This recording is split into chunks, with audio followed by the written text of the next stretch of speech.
নির্মল প্রাকৃতিক সৌন্দর্যের লীলাভূমি মালদ্বীপ। নীল সমুদ্র আর সবুজ দ্বীপমালয়ে গড়া এই দেশ এবার বিশ্বে উদাহরণ স্থাপন করল এক অভূতপূর্ব সিদ্ধান্তে। ভবিষ্যৎ প্রজন্মের জন্য ধূমপান ও তামাকজাত পণ্য ব্যবহার আইন করে স্থায়ীভাবে নিষিদ্ধ করা হচ্ছে।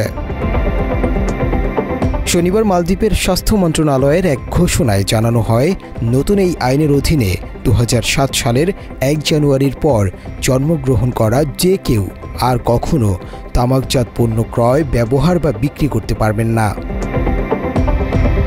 মন্ত্রণালয়ের সে ঘোষণায় সিদ্ধান্তটিকে তামাকমুক্ত প্রজন্ম তৈরির এক সাহসী পদক্ষেপ হিসেবে উল্লেখ করা হয়। জনস্বাস্থ্য সুরক্ষায় সরকারের প্রতিশ্রুতি ও বিশ্ব স্বাস্থ্য সংস্থার তামাক নিয়ন্ত্রণ কনভেনশনের সঙ্গে আইনটির পূর্ণ সামঞ্জস্য রয়েছে। মাত্র 30% টাকায় জমির মালিক হয়ে নতুন বাংলাদেশের গড়ে তোলার স্বপ্ন দেখা বাংলা বসতি। নতুন আইনে ক্রেতার বয়স যাচাই করতে খুচরা বিক্রেতাদের বাধ্য করা হয়েছে। ঘোষণা করা হয়েছে, যারা 2007 সালের পরে জন্মেছেন তাদের কাছে কোনোভাবেই তামাকজাত পণ্য বিক্রি বা হস্তান্তর করা যাবে না।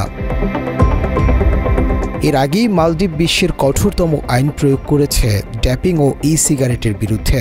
সব বয়সের মানুষের জন্য এগুলোর আমদানি, বিক্রয় ও ব্যবহার সম্পূর্ণ নিষিদ্ধ দেশটিতে। স্বাস্থ্য বিশেষজ্ঞরা বলছেন, মালদ্বীপের এই সিদ্ধান্ত শুধু দ্বীপ রাষ্ট্রটির নয়, বরং পুরো বিশ্বের জন্য এক যুগান্তকারী বার্তা।